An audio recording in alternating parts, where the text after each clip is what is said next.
Hello everyone, इस video में हम लोग समास को डिस्कस करने वाले हैं। समास कितने प्रकार के होते हैं, समास के कितने भेद होते हैं। आपसे पूछा जाए कि ये कौन सा समास है तो आप कैसे इसे बताएंगे। अगर आपको समस्त पद दिया हो और आपको उसका विग्रह करने को कहे तो आप किस तरीके से उसका विग्रह कर सकते हैं। ये सारी चीज़ें बिल्कुल शॉर्ट में हम लोग यहाँ पर डिस्कस करने वाले हैं। समास क्या होता है? समास को इंग्लिश में कंपाउंड कहा जाता है। कंपाउंड क्या होता है? दो या दो से अधिक शब्दों के मेल से जो नया शब्द बनेगा उसे समास कहते हैं, उसे कंपाउंड कहते हैं। जैसे दो शब्द हिमालय धन पुत्र, इन दो शब्दों से क्या नया शब्द बना? हिमालय पुत्र बना, यानी हिमालय का पुत्र। भाई धन बहन यानी भाई बहन, इन दोनों शब्दों के मेल से क्या बना? भाई बहन बना, यानी भाई और बहन हो गया। तो ये आपका समास है। समस्त पद क्या होता है? समास की रचना में दो पद होते हैं। समास की रचना में दो पद होते हैं, एक होता है प्रथम पद और दूसरा होता है द्वितीय पद। प्रथम पद को पूर्व पद कहा जाता है और द्वितीय पद को उत्तर पद कहते हैं। इन दोनों पदों से निर्मित एक नया शब्द बनेगा, उसको समस्त पद कहते हैं। प्रथम पद और द्वितीय पद यानी द्वितीय पूर्व पद और उत्तर पद से बना एक नया शब्द होगा, उसको समस्त विग्रह कहा जाता है। इसको आप कैसे पहचानेंगे? जैसे यहाँ नीचे एग्जाम्पल दिया है, माखन चोर। माखन चोर, ये दोनों शब्दों से को जोड़ करके जो नया शब्द निर्मित हो रहा है माखन चोर, ये आपका समस्त पद है।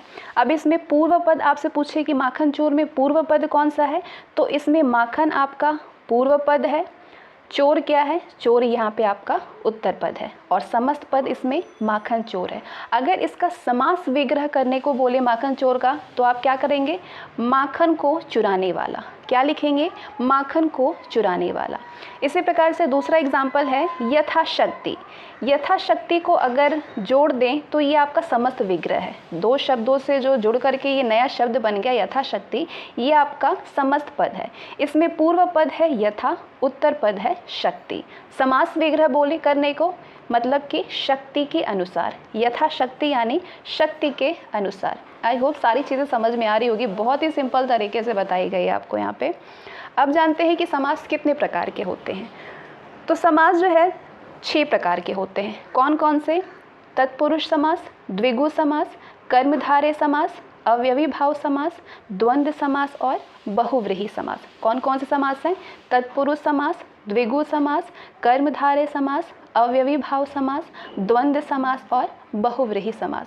अब इन 6 प्रकार के समास को किस तरीके से आप पहचान सकते हैं, किस तरीके से इसको आंसर कर सकते हैं, वो सारी चीज़ें बहुत ही शॉर्ट में यहाँ पे हम लोग कवर करेंगे, एकदम सिंपल लैंग्वेज में। सबसे पहले बात करेंगे द्विगु समास के बारे में। द्विगु समास क्या होता है? जहाँ पे समस्त पद आप समझ रहे हैं। जैसे माखन चोर में माखन चोर को मिला करके जो माखन चोर बना, माखन चोर आपका समस्त पद था। तो उस समस्त पद के पूर्व पद माखन चोर में क्या था? माखन क्या था? उसमें पूर्व पद था।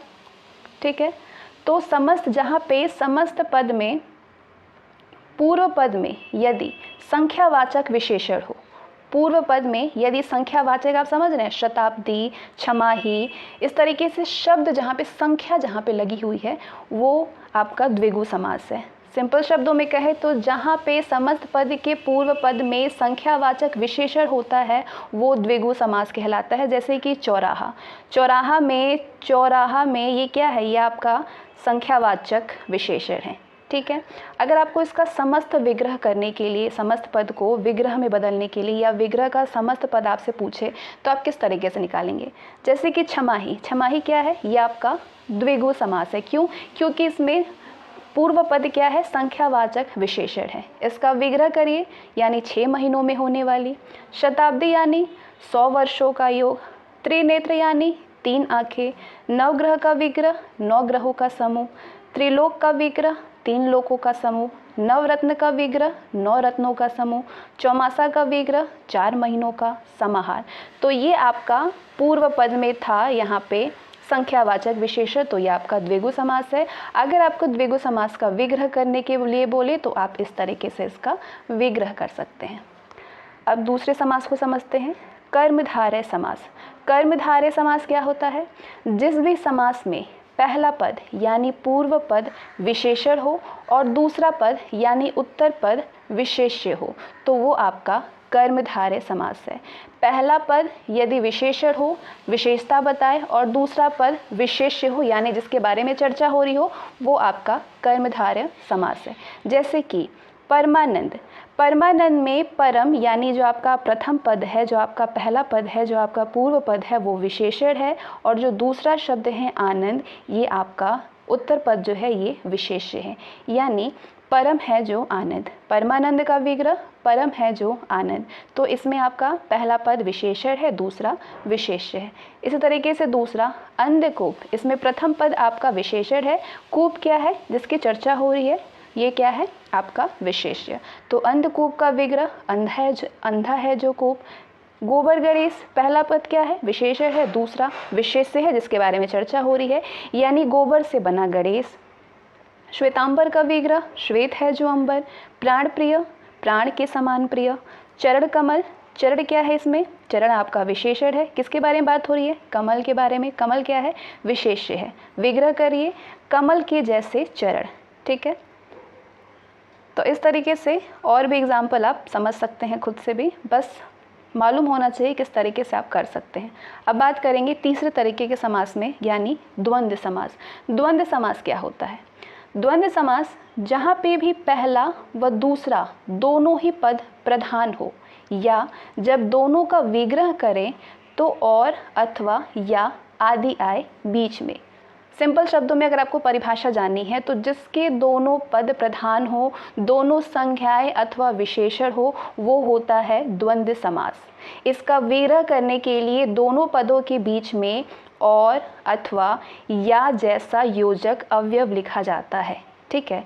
और, अथवा, या अगर बीच में आए तो वो आपका द्वंद्व समास है।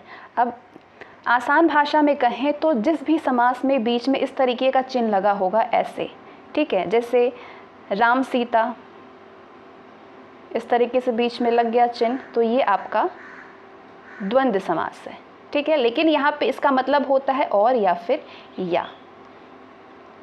तो इसका अगर समस्त विग्रह करने के लिए आपसे कहे तो कैसे करेंगे, राधा कृष्ण आपका समस्त पद है, विग्रह करिए मतलब राधा और कृष्ण। इसके बीच में क्या आया, ओ आया, और आया, ठीक है। हार और जीत के बीच में क्या आया, या, हार या जीत। नर नारी, नर और नारी। दूध दही, दूध और दही। फल फूल, फल और फूल, बीच में क्या आया, और आया या फिर या आया। ये क्या है आपके बीच में आए तो ये आपका द्वंद्व समास है। अगले समास के बारे में चर्चा करेंगे, बहुव्रीहि समास। बहुव्रीहि समास क्या होता है, जिसमें पहला यानी पूर्व पद व दूसरा पद यानी उत्तर पद किसी तीसरे पद की ओर यदि संकेत करते हैं तो वो आपका बहुव्रीहि समास है। इस समास में कोई भी शब्द प्रधान नहीं होता है, दोनों शब्द मिल करके एक नया अर्थ को प्रकट करते हैं, ठीक है। दोनों पद तीसरे चीज़ को संकेत करते हैं, मतलब कि दोनों ही पद मिल करके किसी तीसरे को प्रधान बना दें, तो वो आपका क्या है, बहुव्रीहि समास है। यदि आपको विग्रह करने के लिए बोले तो कैसे करेंगे, जैसे त्रिलोचन। त्रिलोचन तीन नेत्र वाला, तीन नेत्र वाले कौन हैं, शिव जी हैं, ठीक है। तो ये आपको त्रिलोचन, ये किसी तीसरे को संकेत कर रहा है, दोनों पद मिल करके किसी तीसरे को क्या कर रहे हैं, संकेत कर रहे हैं। अभी आपने ऊपर परिभाषा पढ़ा कि जिसमें पहला व दूसरा पद यानी त्रिलोचन, दूसरा पद किसी तीसरे को संकेत करें, तो ये किसी तीसरे को संकेत कर रहे हैं किसे, शिव जी। तो तीन नेत्र वाले कौन हैं, शिव जी हैं, ये आपका बहुव्रीहि समास है। इसी प्रकार से दूसरा दशानन, ठीक है, ये यहाँ पे आकी मात्रा लगेगा, दशानन। दशानन यानी ये दो पद मिल करके किसी तीसरे को संकेत कर रहे हैं, क्या है, रावण। 10 मुख वाले कौन है, रावण है। नीलकंठ, नीला है जिसका कंठ यानी शिव जी। कमल नयन, कमल के समान जिनका नयन है यानी राम जी। कमल के समान जिनका नयन है वो हैं राम जी। तिरंगा यानी 3 रंगों वाला, हमारा भारतीय झंडा 3 रंगों वाला है। तो कहने का मतलब है कि दो पद मिलकर के किसी तीसरे को संकेत करते हैं, वो आपका बहुव्रीहि समास है, ठीक है। क्या है, बहुव्रीहि समास है। अब समझते हैं अगले समास को। ये कौन सा समास है? अवयवी भाव समास है। जैसा कि मैंने आपको बताया 6 तरीके के समास होते हैं। तो इन समास को तो बहुत इजीली आप समझ जा रहे हैं, अभी आप 5वें को समझिए। इसके बाद जो छठा समास मैं आपको समझाऊंगी, जो तत्पुरुष समास है, उसके भी भेद हैं, कई भेद हैं। उसको किस तरीके समझेंगे वो आगे बिल्कुल शॉर्ट हम लोग डिस्कस करेंगे। उससे पहले हम लोग समझ लेते हैं अवयवी भाव समास को। अवयवी भाव समास क्या होता है? जिस समास में पहला पद अवयव हो उसे अवयवी भाव समास कहते हैं। अगर आपको परिभाषा के रूप में मैं समझाऊं तो अवयवी भाव समास में पहला पद अवयव और दूसरा पद संज्ञा होता है। समस्त पद में अवयव के अर्थ की ही प्रधानता होती है। पूरे पद में अवयव की जो मतलब जो होता है उसी की प्रधानता होती है। पूरा शब्द क्रिया विशेषण के अर्थ में व्यक्त होता है। क्रिया विशेषण यानी अवयव की तरह उसको व्यक्त करते हैं। जैसे जहाँ पे आ है, बे है, भर है, नी है, वे, यथा, प्रति, इनसे जो शब्द बनेगा, ये आप में इसमें जो पहला शब्द होगा, पहला पद, वो अवयव होता है। जैसे आ से बना आजन्म, बे से बेशरम, बेवफा, बेकाम, बेलाग, भर से भरपेट यानी पेट भर। ठीक है, इसी तरीके से नी, वे से आप बना सकते हैं। यथा से यथाशक्ति, यथाविधि। प्रति से प्रतिदिन, बे से बेशऊर यानी बिना शऊर का। प्रतिदिन यानी दिन दिन। ठीक है, प्रत्येक यानी एक एक से प्रति। यथाशक्ति मैंने आपको समझा दिया, भरपेट आपने समझ लिया, बतौर हो सकता है तौर के साथ में। ठीक है, तो इसी तरीके से पहला जो पद होता है इसमें, पहला पद इसमें आपका अवयव होगा, दूसरा पद संज्ञा होता है और समस्त पद में अर्थ, अवयव का अर्थ ही प्रधान होता है। इसका जो अर्थ है वही इसमें प्रधान होता है। पूरा शब्द क्या होता है? क्रिया विशेषण के अर्थ में होता है, वो आपका अवयवी भाव समास होता है। किसी भी, एक इम्पॉर्टेंट नोट है यहाँ पे, किसी भी शब्द को दोहराने से भी अवयवी समास बनता है। किसी भी शब्द को दोहराने से भी अवयवी समास बनता है। जैसे कि रातों रात, तो इसमें रात 2 बार रिपीट हुआ। हाथों हाथ, इसमें हाथ 2 बार रिपीट हुआ। फटाफट, इसमें फट 2 बार रिपीट हुआ। तो ये भी आपके अवयवी भाव समास में आते हैं।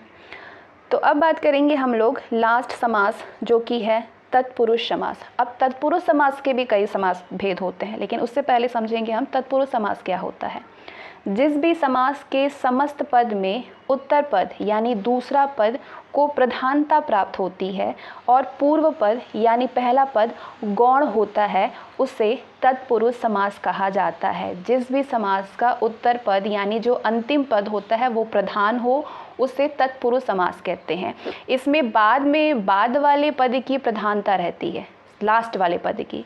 इसमें कर्ता कारक और संबोधन को छोड़ करके बाकी सभी कारकों में विभक्तियां लगा करके इसका समास विग्रह किया जाता है।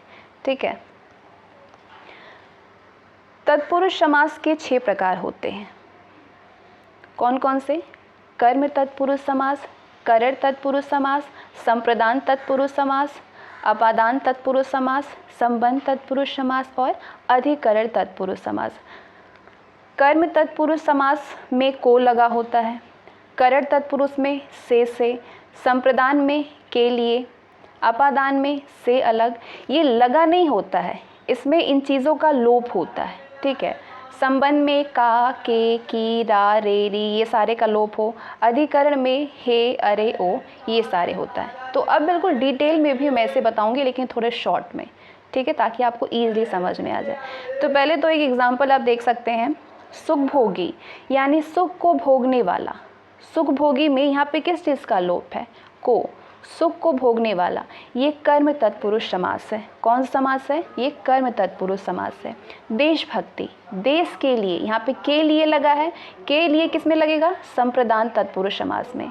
ठीक है, जहाँ पे को हो वो कर्म तत्पुरुष समास है, जहाँ पे से है वो करर तत्पुरुष समास है, जहाँ पे के लिए है वो संप्रदान है, जहाँ पे से अलग है वो अपादान है, जहाँ पे ये सारे के, की, रा, रे, री वो आपके संबंध तत्पुरुष समास है, जहाँ पे आपका हे, अरे, ओ ये आपके अधिकरण तत्पुरुष समास है। और बैकग्राउंड जो नॉइज़ हो रहा है उसको आप इग्नोर करें, वे सिर्फ काम की चीज़ें सुनिए, यहाँ पे नॉइज़ होते रहते हैं। ठीक है, कारक के 8 भेद होते हैं। तो तत्पुरुष समास में कर्ता और संबोधन कारक को छोड़ करके सभी 6 कारक होते हैं। ठीक है, कर्ता और संबंध कारक को छोड़ करके सभी 6 कारक होते हैं। तो इन सारे 6 कारक को एक एक करके हम लोग सारे समास को समझेंगे, जो 6 तरीके के समास होते हैं। जिस समय में जिस कारक की विभक्ति चिन्ह का लोप होगा, यानी जिस चीज़ का लोप होगा वही तत्पुरुष समास होगा। जैसे को का लोप होगा तो आपका कर्म तत्पुरुष समास है, के लिए का लोप होगा तो संप्रदान होगा। चलिए एक एक करके यहाँ पे आप आगे समझ सकते हैं। कर्म तत्पुरुष समास, जिस भी समास में को का लोप हो जाए, लोप मतलब समझते हैं आप, लोप मतलब गायब हो जाना, को दिखाई ना दे लेकिन आपको उसके अर्थ से आपको समझ में आ रहा है कि उसमें को लगा होगा। तो जिस भी समास में को का लोप हो, यानी जिसकी विभक्ति का लोप होगा, को विभक्ति का लोप होगा, वो वही तत्पुरुष समास है। जैसे उदाहरण स्वर्गगत, स्वर्गगत मतलब स्वर्ग को जाने वाला, तो इसमें को क्या है, को का लोप हो गया है, तो ये कौन सा समास है, ये कर्म तत्पुरुष समास है। दूसरा ग्रामगत, ग्रामगत आपसे पूछे कि कौन सा समास है, तो ये कर्म तत्पुरुष समास है, यानी ग्राम को गया हुआ। यश प्राप्त, यश को प्राप्त। कष्ट भोगी, कष्ट को भोगने वाला, तो इन सारे में को का लोप है, को का लोप है, तो ये क्या है, ये कर्म तत्पुरुष समास है। इसी तरीके से अगर आपको और भी एग्जाम्पल दे दिया जाए तो आप इसको बहुत ईजिली समझ पाएंगे, क्योंकि अगर जहाँ पे भी आपको लगे कि को लगा होगा और वो दिखाई नहीं दे रहा है, जैसे सुख प्राप्त, सुख को प्राप्त, ठीक है। जैसे कि माखन चोर ही एग्जाम्पल जो मैंने स्टार्टिंग में लिया हुआ था वही मैं आपको समझा देती हूँ। माखन चोर दिया है, ठीक है। तो अगर इसको आप समझने की कोशिश करें तो ये आपका समस्त पद है, ये आपका पहला पद है, ये आपका दूसरा पद है। समझने की कोशिश करेंगे अगर आप, तो माखन चोर का अगर आप विग्रह करेंगे तो मतलब होगा माखन को चुराने वाला।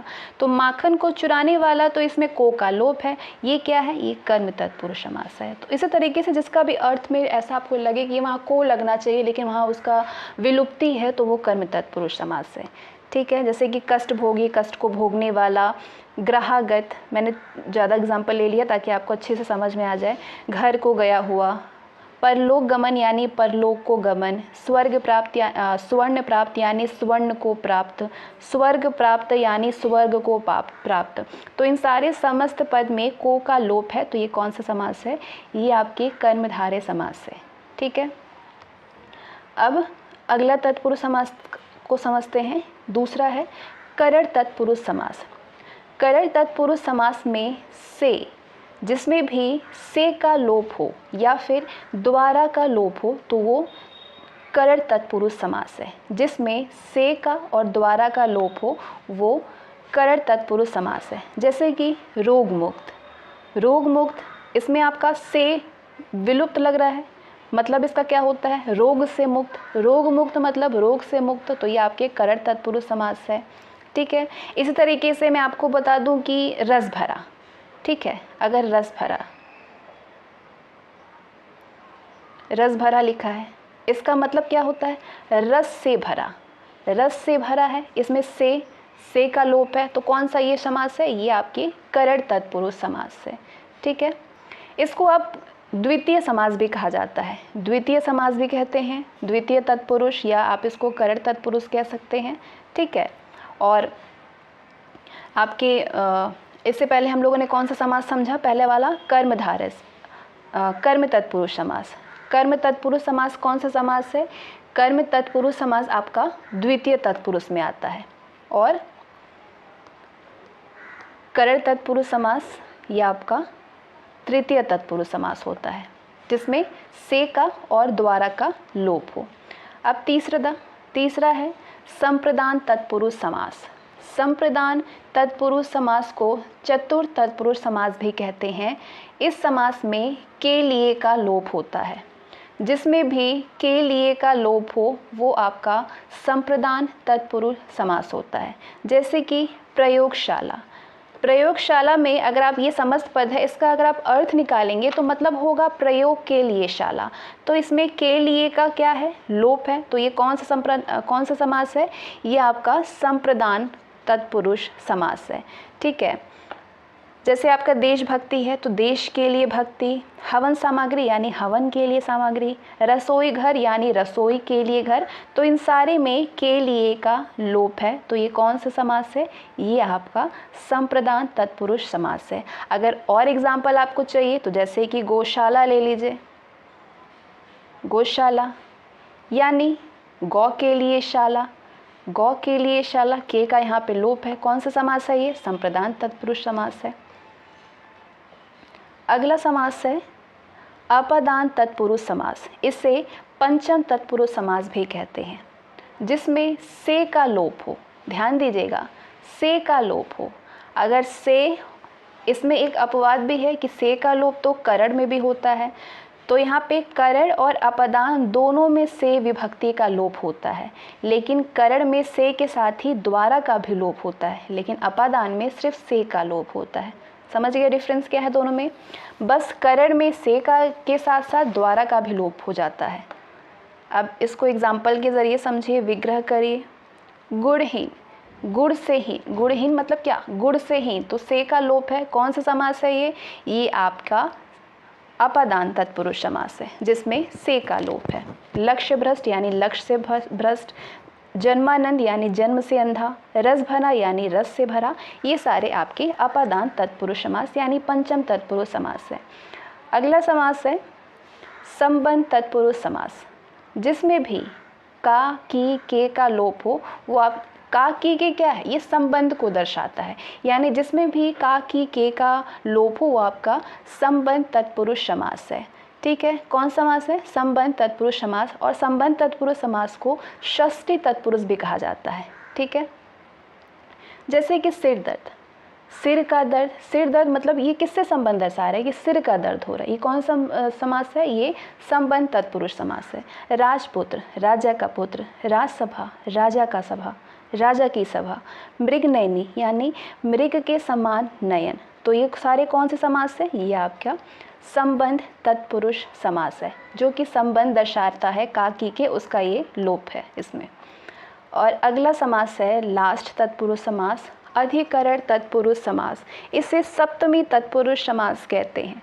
ठीक है, अधिकरण तत्पुरुष समास में या पर का लोप होता है। जिस भी समास में या जिसमें में या पर का लोप हो वो अधिकरण तत्पुरुष समास होता है। जैसे घुड़सवार, घोड़े पर सवार, तो इसमें पर का लोप है, तो ये क्या है? ये आपका अधिकरण तत्पुरुष समास है। देशागमन, देश में गमन, ये क्या है? अधिकरण तत्पुरुष समास है। कानाफूसी यानी कानों में फुसफुसाहट, ये कौन सा समास है? ये आपका अधिकरण तत्पुरुष समास है। जग बीती यानी जग पर बीती, ग्रामवास यानी ग्राम में वास, गृह प्रवेश यानी गृह में प्रवेश, तो जहाँ पे पर या में का लोप हो वो आपका अधिकरण तत्पुरुष समास है। ठीक है, इसके साथ ही आज की का ये सेशन यहीं पे समाप्त होता है। और आई होप समास को बहुत अच्छे से आप सभी समझ गए होंगे कि क्या, कैसे इसका विग्रह होता है, कैसे इसका समस्त पद बनाते हैं, या फिर कैसे इसमें हम लोग फ़र्क समझते हैं, कैसे किस चीज़ का लोप होगा तो वो कौन समास है। सारी चीज़ों को बहुत ही सिंपल तरीके से इसमें कवर किया गया है। तो आज के लिए बस इतना है, मिलते हैं नेक्स्ट सेशन में। Bye, thank you so much.